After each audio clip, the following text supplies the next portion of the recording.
You probably heard billions of times the word inflation in the last 2 years. High inflation means that price of goods and services are rising fast, and if your salary stays roughly the same, you can afford to buy fewer things at the end of the month. And what is interesting for investors is also to see what happens on the financial markets when inflation is high compared to when it stays at normal levels.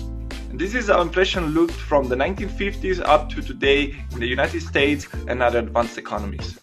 And here we can see how things went pretty bad in 2022 and 2023, and that now we're going back to more normal levels, which is considered to be around 2%. So I took the inflation data recorded at the end of every year and calculated the average performance of the S&P during that year and the following one for different inflation regimes.